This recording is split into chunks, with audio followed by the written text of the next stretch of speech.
Greetings, everyone, and welcome to this bonus episode of the Hired Geek Podcast, episode number 115, with Julie Peller from Higher Learning Advocates, talking all about policy and how best to support student parents, as well as a plethora of other student populations of more inclusive, progressive policies. So Julie brings in just a wealth of knowledge and experience. Really appreciate her reaching out to be on the show. It was a really great conversation, very relevant for our times now, for sure.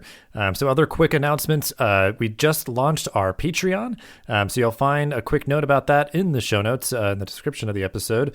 And then we also still have our merch store going. So please do check that out. There's always great sales going on. So just keep an eye on the store. I always announce the sales here when they are going on. But some cool stuff there. And we'll always be trying to put some new designs there for you all to support the show there. Or you could do both, or either or. Patreon will have some cool exclusives there for the folks who support us there. So without further ado, though, this is bonus episode number 115 with Julie Peller. So we are here. This is going to be a great episode, a timely topic, focusing on a lot of things that are facing students right now, especially during the ongoing pandemic in this country and across the world. It's certainly things that are they've been going on beforehand and are going to continue going on, but this is kind of especially kind of salient and kind of a relevant topic for this current moment. So I'm so glad to have our guest here today that allow her to introduce herself and get started to make sure we can have plenty of time to explore this topic. But Julie, if you want to introduce yourself really quick and give a brief overview of your professional journey of how you got to be where you are today, and then we'll move on to a bunch of other stuff. Sure. Thanks so much, Dustin. I'm happy to be here, and I agree with you. This is a timely and pressing conversation. I'm Julie Peller. I'm the Executive Director of Higher Learning Advocates. I founded the organization just about 4 years ago with the mission to change federal policy to update for who today's students are. That was an issue that was pressing 4 years ago and is even more of a pressing issue now, given the pandemic and all of the changes that are happening in higher education. I got to founding Higher Learning Advocates based on my career as a congressional staffer and looking at what Congress was considering and what was being, more importantly, brought to us as we were reforming the Higher Education Act, other large reforms to student aid. We heard a lot from colleges and universities and a lot from traditional students. But we didn't hear a lot from student parents, from working learners, from community college students, who are really the fabric of so many of our institutions and landscapes in higher education, and really felt that they needed a voice and they needed an advocate in Washington to make sure that policies reflected their needs as well, not just that 18 or 19-year-old playing Frisbee on the quad.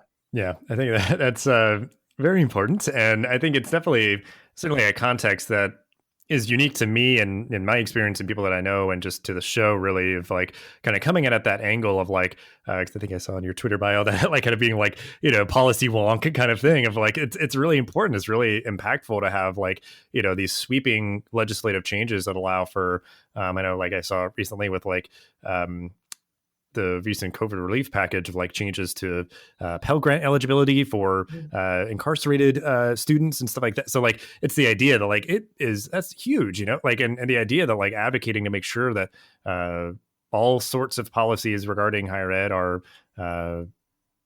supporting, like you said, like who makes up the majority of current students, these students who really are trying to realize that kind of dream of the potential and the promise of higher education to uplift people to where they'd like to be. So I guess, yeah, I mean, I know you mentioned that you have a very kind of long background on that kind of more legislative side, but I guess I'm just curious because I guess kind of confirm my understanding too, because it sounds like you're sort of like, think tank. It just, you're kind of giving that kind of consultative point of view to representatives in government and everything. Like, it sounds like that really is kind of what your background is, but maybe even just like how you sort of happened into higher education being your focus. Like, was that like a willing choice, or was that something that you kind of maybe just like stumbled into? So, I think like many people in their careers, I kind of stumbled into it. The issues of education and opportunity for through the power of education is something I've always been passionate about. But the beginning of my career was actually in K-12 education. My first job out of graduate school was with the Department of Education, focused on K-12 reforms, and that's really where my background was. But I had the opportunity I was part of a presidential management fellow program, which is kind of this government program to bring in people out of graduate school and give them extra training and opportunities to come into the career service. Part of that is a rotation or kind of an internship in your first 2 years. And that's where I went to Capitol Hill with the Committee on Education and Labor. The spot they happened to have open was higher education. And it was really there that I saw the power of federal policy and the importance of uh, uh, higher education and the what those two combined could do. So I did kind of happen into higher education. At the time, higher ed was mainly a finance policy. We talked a lot about student loan interest rates and subsidy rates to private banks. And I also have a budget background, so that kind of fit. I'm happy to say that the conversation has much evolved in higher ed, and now we talk about outcomes and opportunities for students as much as we talk about student loan interest rates for banks. And so that's a happy evolution, but I did kind of happen into it. I like to say that my 7 years on the Hill was the longest 6-month internship I've ever had, because I came up there and just never left.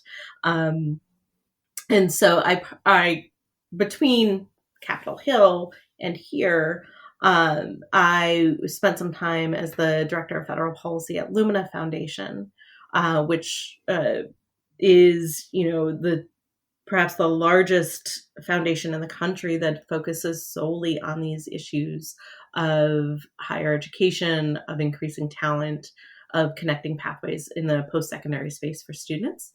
And so there I was able to bring kind of that deep legislative knowledge to see all of the innovation that's happening across the country and find the connection between how we could scale or replicate or bring new voices into a pretty insular DC conversation. And that's a value that I hope I bring to higher learning advocates as we push and push an agenda and push our policies in this policy context. Well, yeah, we'll spend a minute here as well of higher learning advocates where, like you said, you're doing this work of bringing those voices in and everything. And yeah, I mean, it just sounds like, I guess from the jump, like you've always just been like, really focused on policy and all that. Like it's just everything kind of leading to this moment of really being, well positioned to do this work too. But I guess maybe if you just want to give examples, because I think, you've kind of explained like just the overall architecture of higher learning advocates, but like maybe examples of things that you've been focusing on over the 4 years that you've been doing this work of the things that you are seeking to achieve through the bringing those voices in and speaking with people on the Hill. Absolutely. So this past year in particular, the needs of today's students became on the forefront. And we've really been pushing for three things this year alone. The first is need for emergency aid. So for a long time, policymakers and institution leaders have thought about college costs as tuition and textbooks and maybe meal plans on campus. But students often get tripped up by emergency costs that come about. Their parent gets sick and they need to fly home, or their car breaks down and they can't get from campus to work or home to campus. And those things can stop a student's academic journey. In this environment, when suddenly all students needed to return home, those needs were even more great. And so we've been pushing for emergency aid assistance, and we're successful in federal support for emergency aid assistance so that institutions can help students with those costs that come up and that they don't have to drop out of school as a result of them. Another thing that we've been advocating for this year is equitable access to broadband and internet. Again, as students went home, their access to internet was very inequitable. Some had, fast broadband and can get onto Zoom and do their coursework just fine. And others were writing term papers on their phones in parking lots of McDonald's. And certainly there's an advantage to the students that had that ability at home or in a safe place rather than trying to make it work.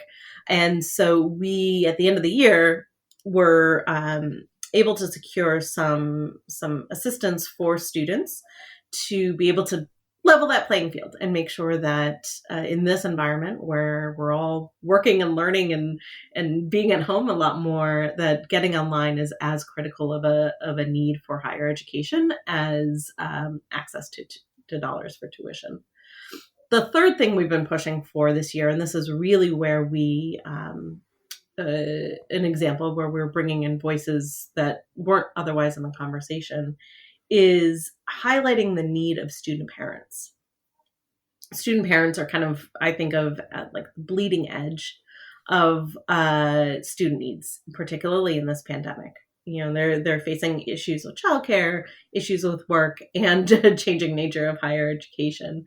And many don't think about parents as students, but it's almost 1 in 4 of students today who is a parent themselves.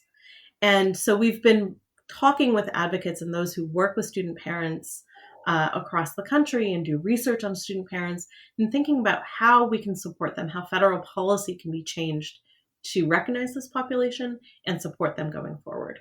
Yeah, I mean, it's definitely all, really important areas and kind of, feeding into each other in different ways, I'm sure. But I guess, yeah, I mean, you're kind of getting to just capturing, tangibly, because I think we're kind of speaking offhand or, sort of anecdotally about the current landscape for student parents and, issues they might be facing. So we can kind of just get right into those topics. So if you want to give a snapshot of, more kind of just, kind of figures or just sort of ways to kind of capture the current landscape for student parents in higher education right now, and just some of those issues that you see that they're facing, which again, I'm sure, the other kind of points of focus that you mentioned kind of bleed into here, but yeah, just talking through that a little bit and then we'll move on from there.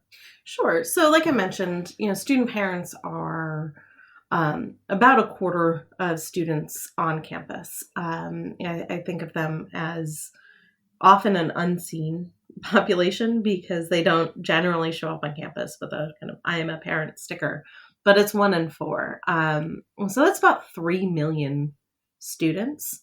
And on top of that, so many student parents, about half of them are students of color, and a lot of them are single mothers. And so they're facing, like I said, not only the challenges of being a student in this time, but the challenges of being a parent, and often a lower income or single parent in this time. They're dealing with childcare costs where, in more than half the states, that's more than tuition on top of their tuition and higher education costs as well. And so they're likely to be more likely to have higher student loan debt. They're more likely to have unmet need in order to kind of make ends meet at the end of the day. A lot of these things, it's like there's not necessarily new problems in the age of the coronavirus. It's like accelerating or kind of expanding, things that were already there. So like, it's almost like making it clear, like, okay, you can't ignore, people not having access to reliable internet at home or, students struggling with just monthly costs and bills and those sort of things. And just the need for kind of flexibility and, those different needs for student parents. And we can spend a kind of a moment too of like really digging in, because I know students of color, like just, and then, student parents of color, like I can only imagine, because I'm seeing a lot, the continued conversation around things like canceling student loan debt would be something that is like, hugely impactful, more so for students of color. Because like you said, they're probably going to be taking out more student loan debt to cover all of those additional costs so that they can attend.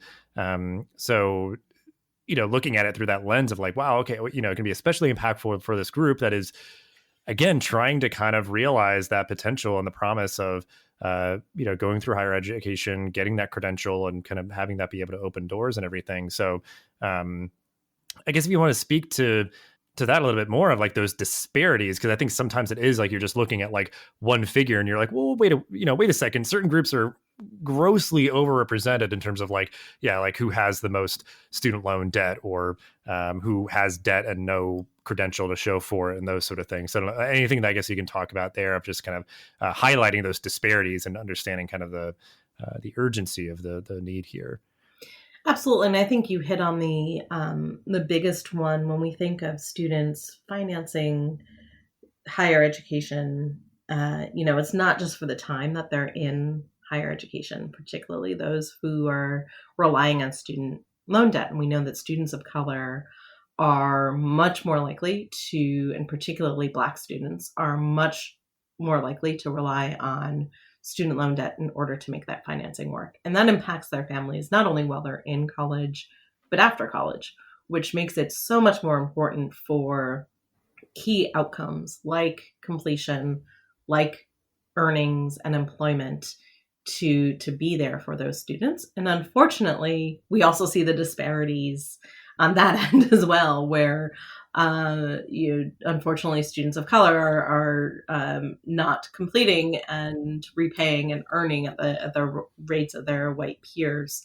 And so it's both kind of an incoming question of how we talk about financing as an equity disparity, as well as let's look at the outcomes. We can't just look at averages anymore.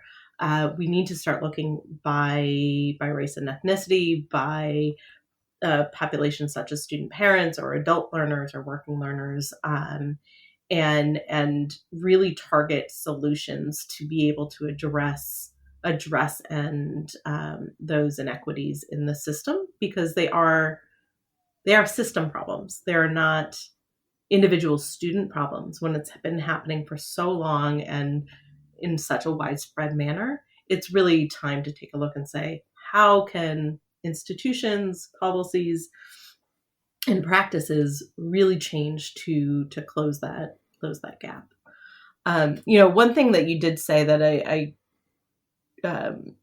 would just want to lift up is, in this time of the pandemic, I think these inequities are so much easier to see, and we're literally in people's homes in a way that we weren't before. And I hope that kind of that empathy and seeing people as people and seeing their struggles that they may not have brought up before, right? A student parent or a low-income student might not have thought of that window or that faculty member to say, hey, listen, I can't do this exam because my kid's got strep throat and I was up all night, or I can't pay my library fee this semester, but it's because I need to keep my lights on or I need to feed my kid. Those aren't conversations that are easy to have, and they've been incumbent upon the student to have.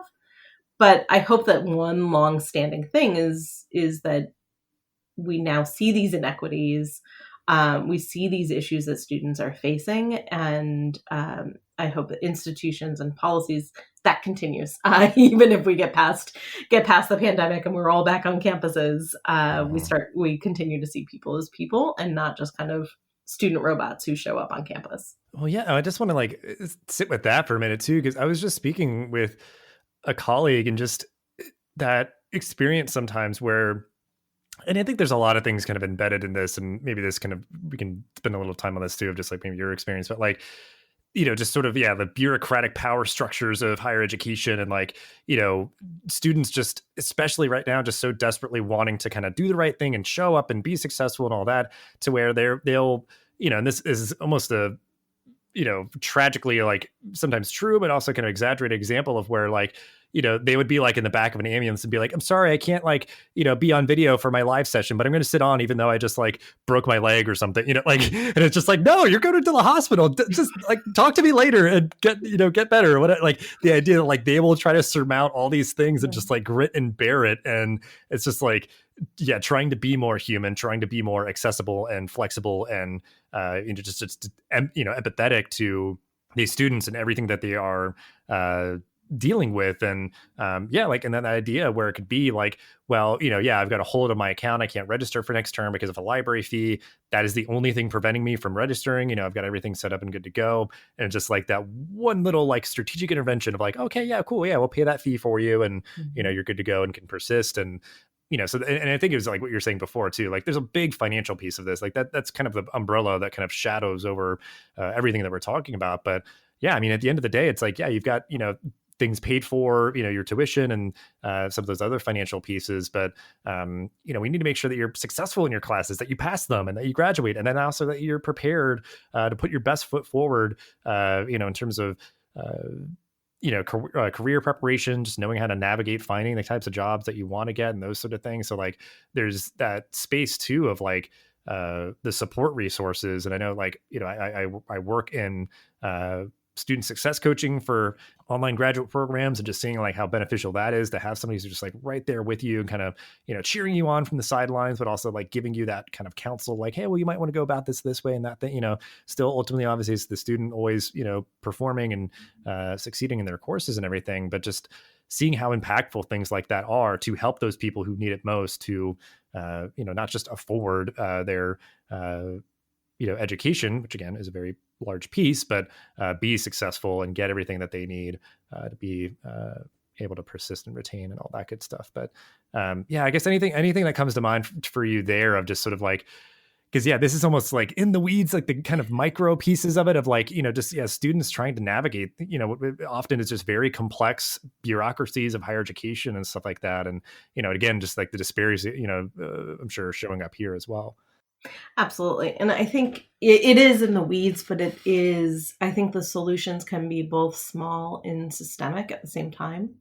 I think the hardest thing to both change and the most impactful thing to do is to change culture. Mm-hmm. When you think particularly about first generation learners, or I keep coming back to the student parent population of people who either don't have family or community networks that have been through the system before, who can say, hey, you could call there's, I'm sure, an Office of Student Success on campus, or you can reach out. It's okay and appropriate to raise that you're in the back of an ambulance. You can't come to class today. They're not going to kick you out for that. They'll hopefully be willing to work with you on it.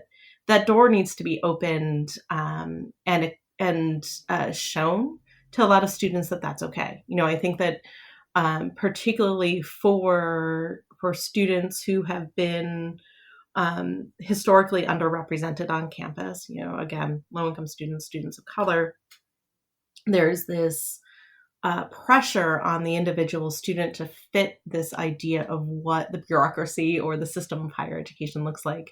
And that does not mean an openness to bring their kind of quote unquote outside aspects of their lives into it. And I think the more that can be done to be clear to students that institutions have their success at heart, and that means helping them navigate the system and dealing with the complexities. And listen, everybody has things that come up, right? And so that can look like a faculty member reaching out, that can look like an Office of Student Success, or that can look like an advanced data warning system like a Georgia State has, right? It could be small and it can be big, but it all comes down to seeing their students as people and being a resource to help the students get to the finish line while they're on campus, either in person or virtually. Well, when we're kind of talking through, just some of those like examples of things that can be done to be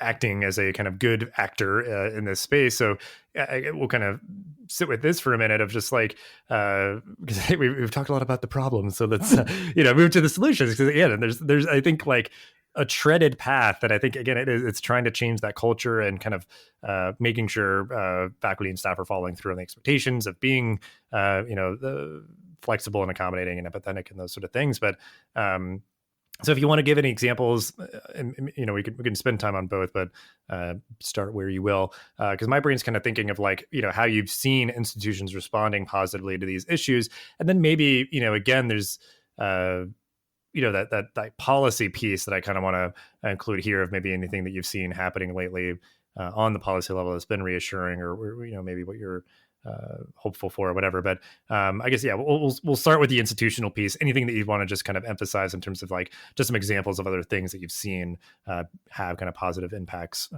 with all the things that we've mentioned. Yeah, so on campuses, I think some of the best examples that I've seen really fit the specific community's needs and really listen to what's going on campus. So take, for example, Leech Lake Tribal College in Minnesota. They opened a drive-through pantry to kind of help students as well as their wider community, given where they're situated during the pandemic, and so that they kind of saw that as a community need and not just a student need. Others have done things like family-friendly campus toolkits, or opened up kind of a childcare center on campus, or food pantries on campus for students that have really tried to meet those basic needs for students. Another campus kind of campus-based solution that I find is really interesting is a new platform that was released this spring, which was incredibly timely, that helps students navigate kind of changes to their financial aid picture, called Swift Student, where students can appeal their financial aid information to campuses. Say, they lost a job, or their parent lost a job, or there's unforeseen healthcare costs or something like that. But that process is really wonky, even for a wonk like me, and really hard for students to navigate. So what Swift Student did was they created a form, and kind of through a click-through, students could go through the platform and write that appeal to their financial aid office, and it helped them navigate through that system. And I think, so while that's not a specific on-campus solution, that's a great example of how just helping the students navigate the rights that they already have can really help change a picture for individual students.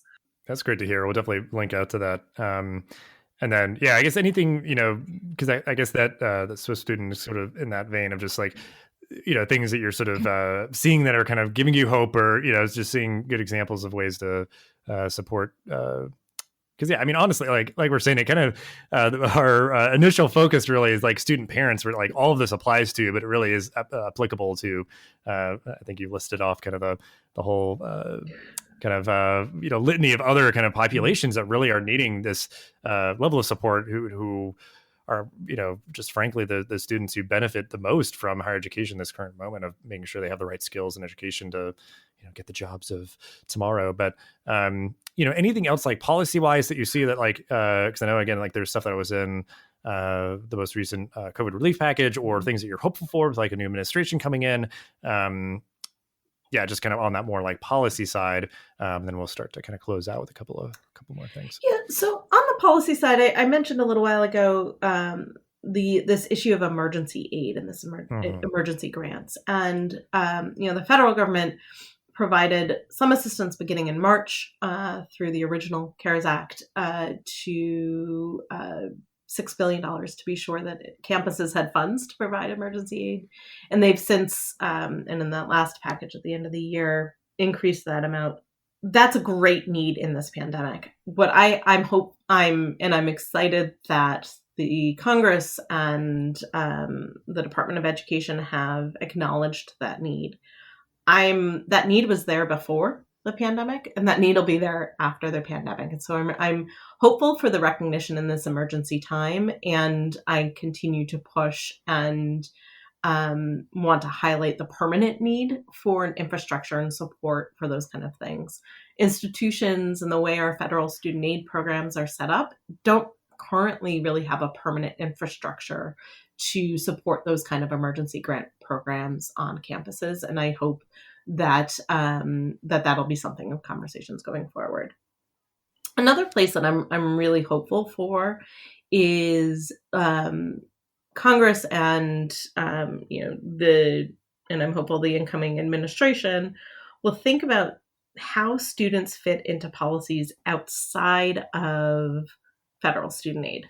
For a while we've looked at Pell Grants and student loans and other programs on campuses as the only solution to meeting students' needs. But through the pandemic, we were able to lift up students' needs in other conversations, like access to broadband, like access to SNAP, that students were shut out of those programs or were not just thought of as possible or needed beneficiaries in those programs. And so I hope that continues, and we're bringing it back to student parents. Things like expanding the child care and dependent care tax credit, or the increasing support for the Child Care Development Fund. These areas that you don't necessarily think of students as a core population, but they are, and they should be considered and thought about in these policies. And so I hope as we think about, and I think just today the president is announcing as kind of first set of policies to think about economic recovery, is how do we think about students, either current students or likely students or those who want to be students, as potential beneficiaries to other sets of policies that meet basic needs and allow them the time, the space, and the financial resources to be able to kind of further their education. Yeah, because it is fascinating, just like now that it is really laid bare, and thankfully I feel like the momentum's moving in the right direction, where it's like for a reason, like tax policy is just like, oh no, you can't be both. You can't be both a student and a parent, or sort of like different things like that. Like it's just like, why not? Why? Like what? I don't understand. Exactly. Or in a lot of, and I think a lot of the basic needs conversations really focus on people working or looking for work. And we don't think about education as part of that pipeline. We think about training, very, very short-term targeted training as part of that pipeline, but not often a longer-term pursuit in higher education as something that's kind of on par with looking to get ahead. And how can we start thinking about that differently? Mm-hmm. Yeah, I mean, it's just really modernizing and kind of interweaving all these things, these policies and stuff, so that everybody gets the benefits that they are entitled to. And because I even think it was stuff with like some of the stimulus parts of the COVID relief, where I think there was sort of ineligibility for students, stuff like that. Yeah, I mean, there's just so much work to be done here, and thankfully, it seems like there's some awareness and kind of appetite for making these changes, which it's definitely reassuring. But as we wind down, and I think we've got some great resources already, and certainly we'll have ways to connect with you and higher learning advocates, to keep the conversation going and check out everything that you all have on your site. But any other like resources, like books, podcasts, articles, things that have been grabbing your attention lately, or just like kind of good like foundational pieces if folks want to kind of build up their understanding of adult learners, student parents, and all the above? So I'd like to put in a plug for my former employer of Lumina Foundation.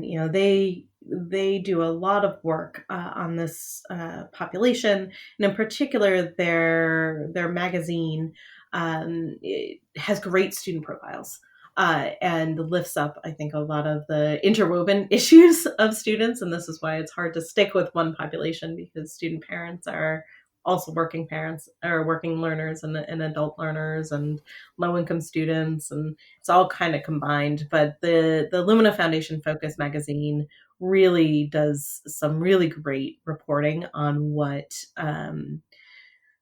going on there. When we think about student parents, I always go to the Institute for Women's Policy Research, and as the standard bearer of research on what student parents are facing, how they're interacting, both with being parents and being students. And so I would highly recommend checking that out.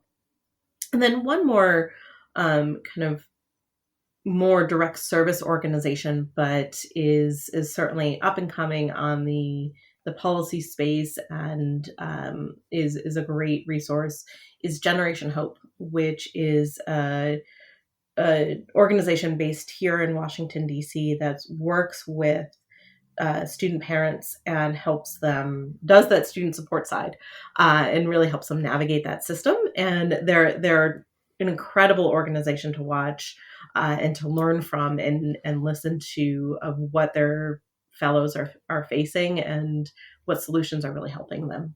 Yeah, great stuff.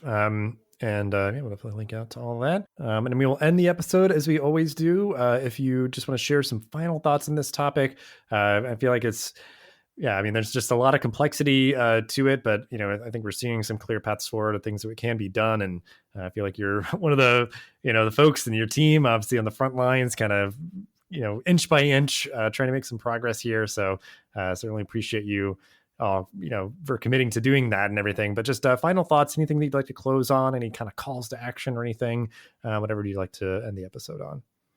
So, I think this week is, especially in federal policy, a lot of new beginnings. And I'm very excited and hopeful that among those new beginnings, today's students are now central to that conversation. They're part of the picture of who higher education is and who it should be for. And I think that Congress and the Biden administration have quite a bit to do, but today's students are part of the solution.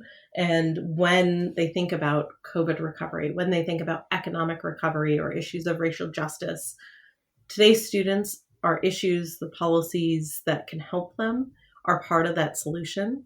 And I'm hopeful that we've seen that progress and will continue to push for it in the coming year, because their needs are great and their potential is even greater. Absolutely.